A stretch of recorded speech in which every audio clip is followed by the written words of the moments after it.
Kelly Taylor Ryan, and this is Mainely Unspoken. Today we're at the Constitutional Day Convention at National in Hampshire, and our guest today is one of the speakers, Dr. Edwin Vieira. Welcome, Edwin. My pleasure being here.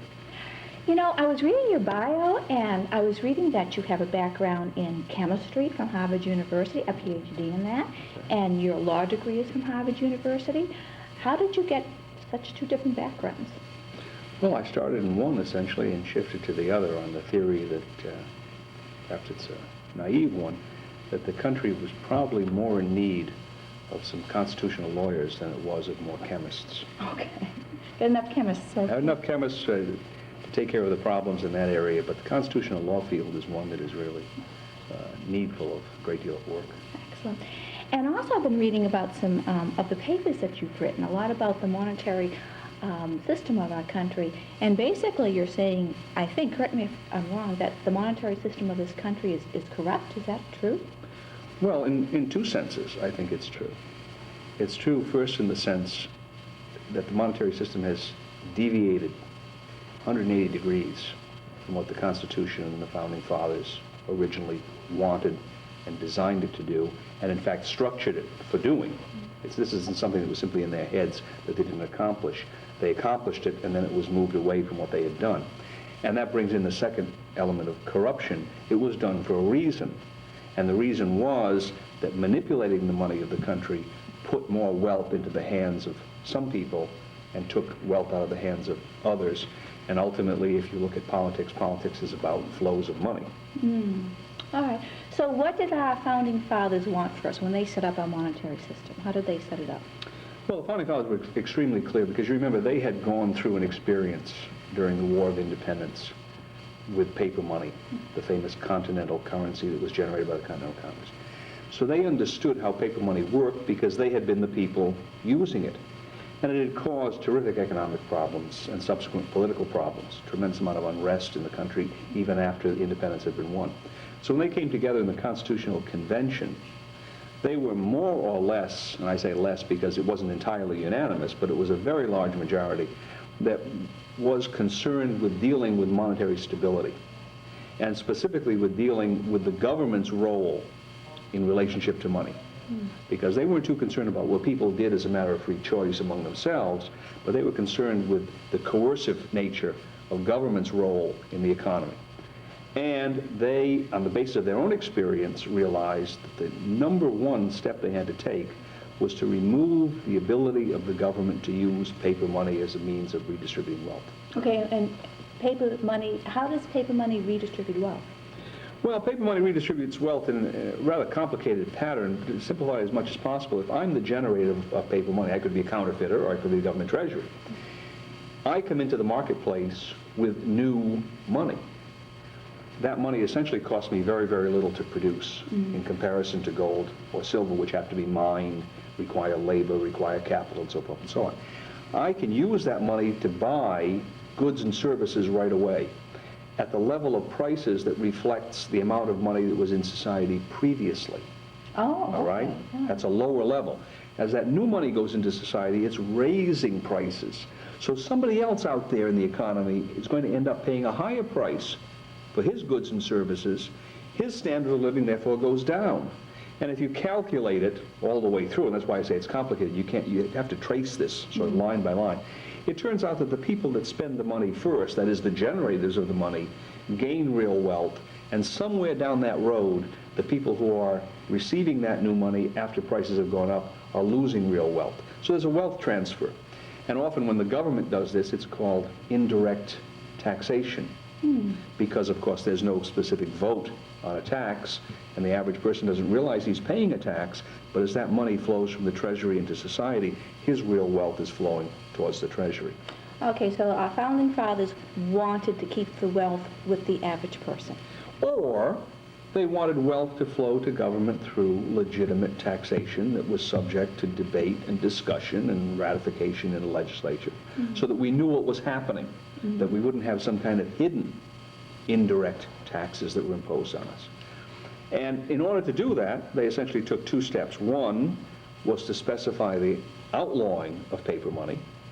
And so they did that. They did that. If you look at the Constitution in Article 1, Section 10, Clause 1, there's a specific provision that prevents the states from emitting bills of credit. And bills of credit were the words that were used for paper money in those days. So our Federal Reserve notes today, that's a bill of credit? Oh, yes. Oh, okay. A banknote was a bill of credit. A bill of credit simply is a note or a promise to pay something on credit.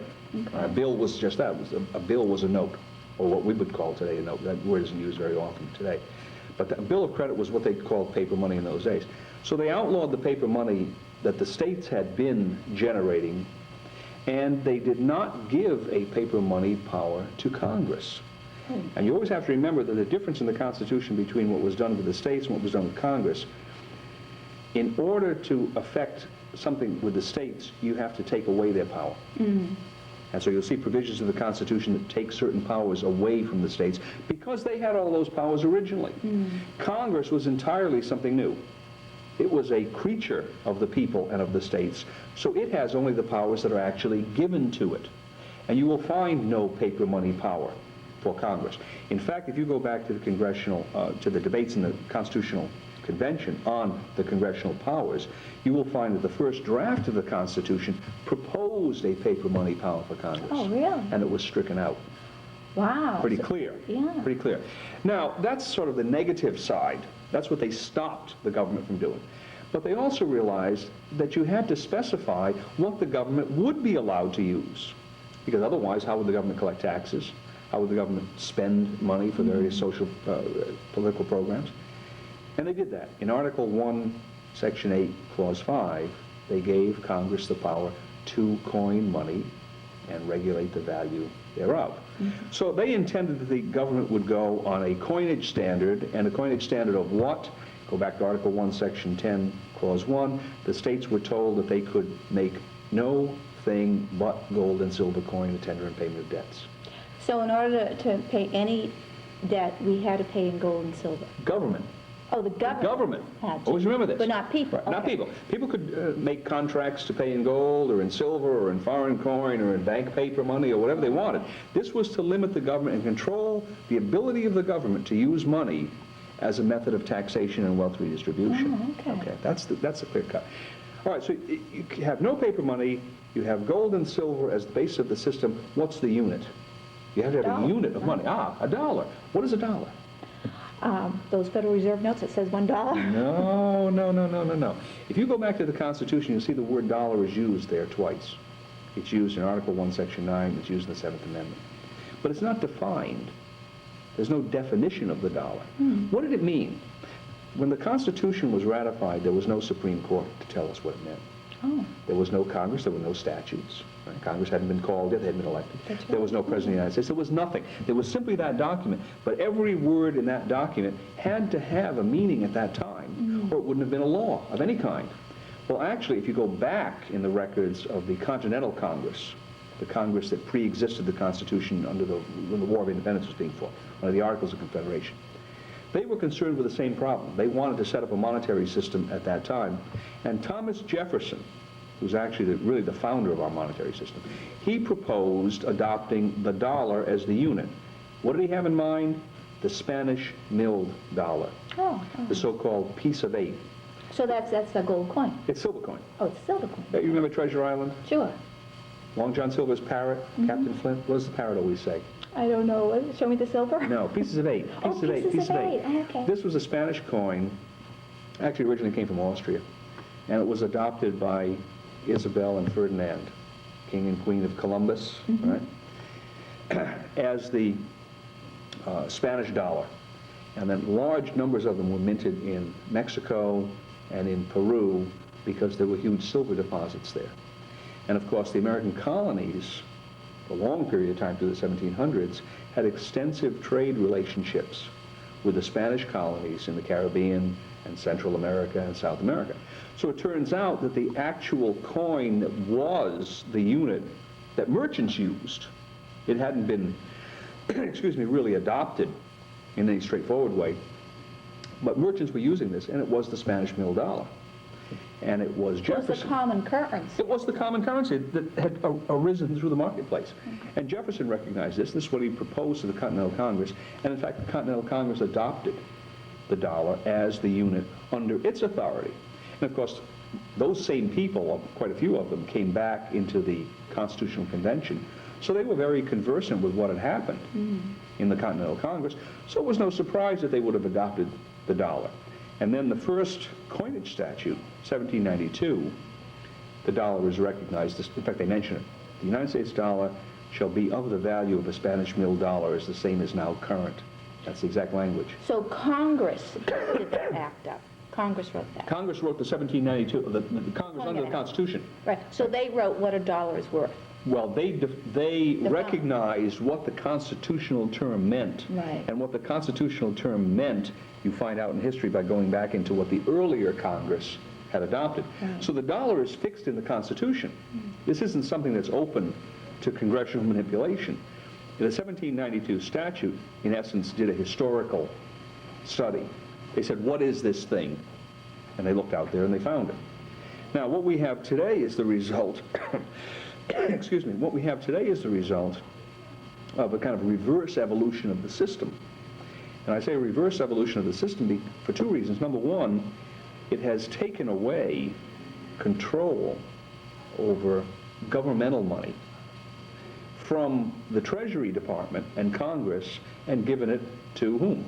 The Federal Reserve. The Federal Reserve, all right? So you have Alan Greenspan, or whoever it is in his position, and the people around him, and a large number of private bankers, because the Federal Reserve is made up to a large extent of private institutions that play in. They are making the determination of how much money is going to be generated, and in a sense, ultimately, what it's going to be worth. And they don't answer to the government. They're not part of the government. Well, there's a question as to whether Mr. Greenspan and the Board of Governors is, but if you look at a group called the Federal Open Market Committee, which really makes the decisions in terms of the money supply and interest rates and the things that control the monetary system today, that contains the members of the Federal Reserve Board, but it also contains representatives from the private Federal Reserve banks. So the power in that system clearly has been given, at least in part, to private parties. So that's one part of the reverse evolution. It's been taken away from the government there and given to private bankers. But how did Congress give the power to create money to the Federal Reserve? Well, they passed a statute in 1913. But isn't that unconstitutional? Oh, yes, it's unconstitutional. Do they know that? I'm not sure what they know in Congress on many of these things. But at the time, in the debates, you'll find a great deal of controversy over the legitimacy of it. Back in 1913. Back in 1913, well, actually going before 1913, 1912, and this goes back quite a way. They're debating this subject of changing the monetary system. But, you know, in the course of time, systems of this nature become ingrained such that there's very little that can be done about them without a complete reformation. So you have to have a rather large majority in Congress that understands the problem, that's willing to do something about the problem, that can spell this out to the constituents back home so they'll receive political support later, and then we'll come up with some kind of a bill that will change the system without creating financial havoc, controversy even. Right? Well, back in 1913, when they made the Federal Reserve Act, did the American people understand what they were giving up? Oh, no, I don't think so. I don't think so at all. And I'll give you an example of this. It's a rather poignant one. You know, the Federal Reserve was set up to stop depressions. From the earliest days in the country, because of the way the banking system works in generating credit and then contracting credit, you'd have business cycles. And the government never really came face to face with that, because if they had, they would have had to do something about regulating the banks. And instead they went in the other direction and gave more governmental privileges to the banks to protect them against the consequences of their own inherently bad system. So you had, during the Civil War period, they created the National Banking Act. And that created a large number of banks in the country that generated their own currency based on government bonds. But that didn't really work because they didn't have a final lender of last resort. And they still had a number of these business cycles and depressions. So there was great debate at the turn of the century. We've got to do something to stop these depressionary events. And this was the idea of central banking. Oh, if we create sort of an umbrella organization that can pump in extra money when it's necessary, we can stop depressions from happening. Well, we had a central bank way before the Civil War. Oh, no. You had a national bank, but it wasn't a central bank. You had the first and second bank of the United States, but that didn't have direct control over the other state banks. So they set up the Federal Reserve to give direct control. Mr. Greenspan, in his confreres, if you will, in that system. When they write regulations, those regulations apply to all the national and state banks in the country. And that wasn't true in the past. So they created this system to end depressions. Well, that was 1913. 1920 and 21, they had depression. So how did they explain that? Oh, well, we have to turn the screws a little bit, have to tinker a little bit. And then, of course, comes 1929, 30, 31, 32, greatest depression of all. So we turn over our financial system to the Federal Reserve, and everyone's life becomes miserable. They lost fortunes. That's right. And we're looking at something coming along that line in the future because they're creating a huge financial bubble. But the point I was going to make here about the American people, when Franklin Roosevelt came in, what was the first act that he performed as president? Getting rid of the gold standard? Yeah, he closed the banks. He closed the banks because, of course, there was the Depression and there were bank runs all over the place because the banks were insolvent. He closed the banks. And he went on radio, because they didn't have television then. He went on radio with the first of his fireside chats. Most people remember that name if they don't remember what he said. Clinton was doing essentially the same thing. He was following Roosevelt's footsteps with those radio addresses that he gave. First, his fireside chats, and this was about the banking system. He was explaining to people why he was closing the banks. And he spent time explaining how the banking system worked. That in fact, when people deposit money in the bank, that money isn't there. The banks then take it and lend it to someone else. So they never really have enough money in their vaults to pay off all the people who have deposits. That must have made the American people angry when they found No, that I out. don't think it did, because they were desperate. Yeah. Right? And they were willing to go along with whatever Roosevelt said. But the important point was he was the President of the United States coming on national radio to tell people how the banks worked. He couldn't have believed that they knew.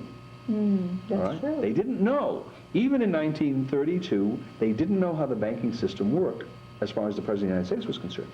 What Now, does that say about our educational system? well, what does it say about our educational system today? They still don't know, right? Well, that's right. I think in the 30s and the 20s, well, I know for a fact there was a higher rate of literacy in the country. Oh, really? Oh, yes, there was. And they didn't have the educational problems that are on the front pages of at least the local papers today, or at least you didn't read about them. And issues dealing with money and banking were actually found in newspapers. In fact, if you go back to the turn of the century, when there was a great debate over whether there was going to be a gold standard or silver, or there was going to be a central bank, it was going on from the late 1800s until finally the Federal Reserve comes in 1913. You go back and you read a paper called the American Federationist. You ever heard of that? No. That's the newspaper of the American Federation of Labor, or was, the time when Samuel Gompers, the famous labor leader, was in charge of the AFL. Now, the AFL was a trade union organization. These were people who were carpenters and plumbers and cigar makers. Gompers was a cigar maker, in fact. So they were essentially blue-collar people, or a lower level of the white-collar group. And probably their education beyond the apprentice work and they did in their trade was maybe at the high school level or probably below. A lot of those people did not have even high school educations because they went right off into learning their trades. At that time, turn of the century, you will find that newspaper full of editorials and articles about the money system, about banks, about whether gold was better for the working man or bank paper was better for the working man. Back and forth, all of this was there. So that was the type of thing that people were thinking about and talking about at that time. And yet in 1932, Roosevelt assumed that they really didn't know how the banks worked. And So they dumbed them down between the turn of the century well, and 1932? maybe, and I would bet that today you wouldn't find one person in 100 who could explain to you how the banks work. I'll give you an example. I used to travel around a lot, didn't do it as much. I would stop at a Holiday Inn or a Marriott or whatever, a Sheraton, whatever, some little hotel, motel. And you go up to the desk, and there would be some nicely scrubbed young man or woman, right? And they'd give you this little form to fill out. They would always ask, almost the first question was only interested in the money. They said, how do you intend to pay for this? Or how would you like to pay for it? That's what they, how would you like to pay for it? And I would think to myself, well, I wouldn't like to pay for it, but I would say, do you take Federal Reserve notes? And what do you think the answer was? They'll say no. No, that's right. They'd say, no, we take Visa, MasterCard, American Express. They go through the list of the credit cards. That was about 95% of the time. Yeah. And then the other 4.5%, 5% of the time, I don't know, let me go back and ask the manager. And then they'd come out and say, no, we only take American Express Visa. And then I would take out a Federal Reserve note and hold it up and point and say, Federal Reserve note, and they'd laugh. Yeah. It wasn't funny. No, it's not See? funny. Because those were people that were in business. They were being put out there to make a good show for the hotel. They were probably in some management trainee program, right? You'd assume that they had been at least a high school, junior college, and maybe beyond that. And yet, when that simple question was asked, they didn't know the So answer. back in 1900, the average laborer or person that worked for a living knew about that information. Yeah. And people today in business, they don't They know. don't. And if They you don't. don't have this information, the wool's going to be pulled right over your eyes. Oh, it's being pulled over people's eyes every day now. And they're being taken advantage of, and their money's being stolen. That's right. Well, I think it's even more dangerous than that because on the one hand, you have what the Founding Fathers specifically tried to remove, which was the ability of government to use manipulating of the money system as a means of taxation. That's one of the things the Federal Reserve does for the government. It, as they say, monetizes debt. It turns government debt into money. So that burdens us not only with the government expenditures, which in many instances are wasteful, but it burdens us with a long-term debt that then is generated in order to finance those expenditures. So you have a double weight. And who's gaining from this debt that's creating? Well, three people are gaining. The bankers or the holders of the debt are gaining because they're going to receive the principal and interest back, so they're going to receive a profit. The people who are the recipients of the government spending, of course, will be gaining, some legitimately. I mean, there's some government spending we have to have, and then there's some that's really illegitimate. That's put in there essentially for pork barrel or to benefit politicians, and then that's the third class. The politicians, of course, are benefiting because the more they can spend, the happier they can make the special interest groups. The happier the special interest groups, the more campaign contribution and votes the politicians will receive, and the longer they can stay in office. So it's something of a vicious circle. So the people in control are gaining. Essentially. So Essentially. how do we get our control back? Well, essentially there are two methods. One is education, and that education will lead to a certain amount of dissatisfaction, shall we say, for want of a better word, and then you replace the people that you're dissatisfied with. The other alternative, which I think is more likely, is that this system is inherently unstable, and you're going to have some very bad financial times in the perhaps not too distant future. Kind of like the Depression of the 20s and 30s? Well, I think it will be more in an inflationary direction, because the Depression of the 20s and 30s was bank contraction, and they had to pay gold at the time. Federal Reserve notes were redeemable in gold. Oh, they were? Oh yes, that was what was allowed, what essentially was the selling point to allow the system to go through. Oh, so This they was didn't back take away our... Oh, not at that time. But you see, when the banking system collapsed, of course, there wasn't enough gold because they had expanded the paper money supply. And the banks were unable to pay, so they had to close. So Roosevelt, what did he do? Went off the gold standard. Right. Instead of disciplining the banks, he destroyed the anchor. He destroyed the control that we had. That's right. He destroyed the control mechanism. Now, without the control mechanism, a banking system can essentially increase the currency supply infinitely. There's nothing to stop it because there's no requirement down at the bottom that they can be called on.